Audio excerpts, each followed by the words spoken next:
Next up, let's talk about timer and alarms. I use an egg timer that looks like this, and it has a bell and it ticks. That's great for most things. It reminds me of the passing of time.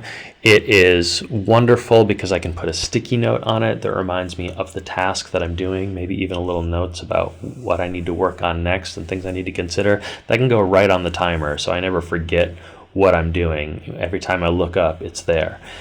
This can be a little bit annoying for some tasks, and sometimes, when I'm out, obviously I don't take the timer with me, so using your cell phone for that is also great. But again, it does get you to pick up your cell phone and look at your cell phone, and then you can take your thoughts pretty much anywhere very quickly. So I do like the egg timer again. It's a nice analog tool.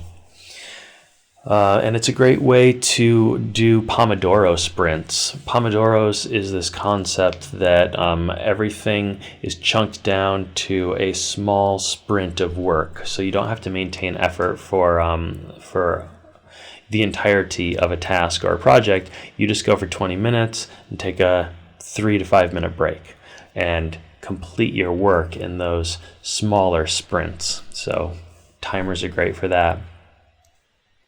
The concept of Pomodoros is also a good reminder that for atypicals, it can be important to clearly understand that things have a start and end. Because we don't visualize the future well or conceptualize it very well, we tend to get really anxious during conversations and things that don't have a designated end time because it feels like maybe they'll never end. So it can be really important to bookend tasks with a start time and an end time, or even think about conversations that you're having that way.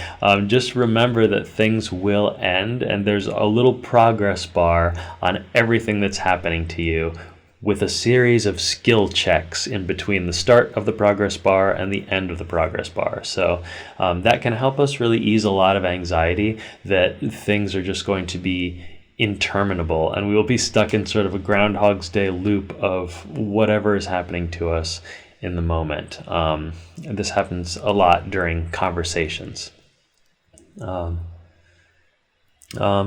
another thing to think about when you're getting a clock for your office or your bedroom, it's a lot easier to visualize the passage of time with an analog clock like this, because you can see the hands moving around the pie, and you can tell that there's less pie left as the hands move like a big Pac-Man mouth.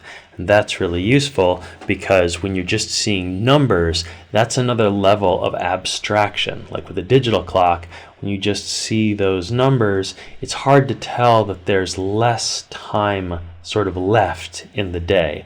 It's just giving you a statement of sort of where we are in like coordinates, rather than this, which gets your mind thinking about how much is left of this pie. Use alarms to set limits for things. This is a way to combat the negative effects of hyperfocus, and also train yourself to remember that tasks can be broken up over multiple periods of time, even a long term, even a long length of time. Because we tend to hyperfocus on things and want to finish them in the present moment because we can only really emotionally connect to the now. So this is a way to practice switching tasks and being more comfortable doing so.